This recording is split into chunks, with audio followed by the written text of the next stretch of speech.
भारत में धर्म हमेशा से ही एक चर्चा का विषय बना रहा है। ऐसा ही एक धार्मिक विषय आज भी भारतीय जनमानस के मस्तिष्क में कौंध रहा है, जिसका नाम है वक्फ।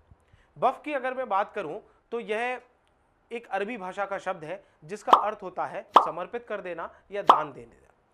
इस्लामिक दुनिया में जब अल्लाह की राह में किसी संपत्ति को समर्पित कर दिया जाता है, जनमानस की सेवा के लिए समर्पित कर दिया जाता है, तो उसे वक्फ कहा जाता है।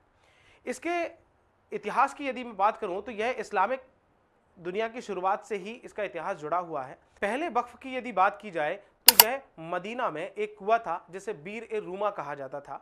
यह कुआं हजरत उस्मान के द्वारा जन सेवा के लिए समर्पित किया गया था।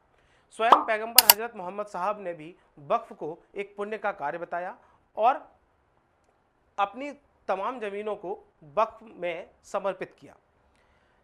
यदि इसके डेवलपमेंट की बात की जाए तो जब ऑटोमन साम्राज्य, उस्मानी साम्राज्य जिसे कहा जाता है, उसका विकास हुआ तो उस दौरान वक्फ को लेकर के और अधिक चर्चाएं हुई और इसके डेवलपमेंट की शुरुआत।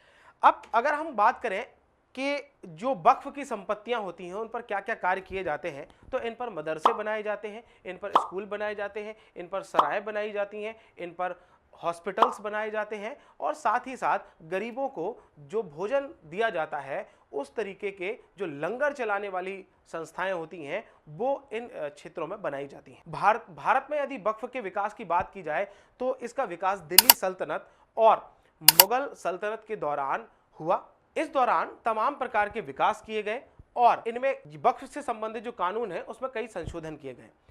जब अंग्रेजों का समय आया तो इसमें और भी कई संशोधन हुए और आज़ादी के बाद यदि हम बात करें तो फाइनली 1954 में वक्फ बोर्ड अधिनियम बनाया गया, जिसमें 1995 में संशोधन किया, 1995 में इसमें संशोधन किया गया और इसे और अधिक सशक्त बनाने का प्रयास किया गया। वर्तमान में अगर हम बात करें तो वक्फ के पास लगभग 4.5 लाख से अधिक संपत्तियां हैं, जिसमें 6 लाख एकड़ जमीन शामिल है।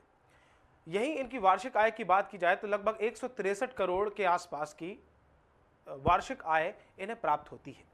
लेकिन वक्फ वर्तमान में कई सारे आरोप प्रत्यारोपों से जूझ रहा है, जिसमें प्रशासनिक कुप्रबंधन, पारदर्शिता का अभाव और जबरदस्ती जमीनों पर कब्जा कर लेने जैसी शिकायतें हैं। न्यायिक प्रक्रियाओं में उलझा हुआ है। इसी को लेकर के संसद को कड़े कदम उठाने पड़े और संसद को इसमें हस्तक्षेप करना पड़ा और एक नया कानून बनाना पड़ा, जिस कानून के तहत वक्फ में कुछ बेसिक संशोधन किए गए हैं। जैसे पहला संशोधन इसमें यह है कि जो गैर मुस्लिम है वे वक्फ को संपत्तियां दान नहीं दे सकते हैं। दूसरे संशोधन की यदि बात की जाए तो यहां पर अभी तक क्या होता था कि कोई भी व्यक्ति सिर्फ मौखिक रूप से वक्फ को कोई भी संपत्ति दान में दे सकता था, जिसे वह धार्मिक कार्यों के लिए या समाज सेवा उपयोगी कार्यों के लिए प्रयुक्त कर सकता था। पर अभी हालिया संशोधन जो किए गए हैं उसमें यह निर्धारित कर दिया गया है कि मौखिक रूप से दी गई संपत्ति, मौखिक रूप से दान में दी गई संपत्ति को वक्फ में शामिल नहीं किया जाएगा।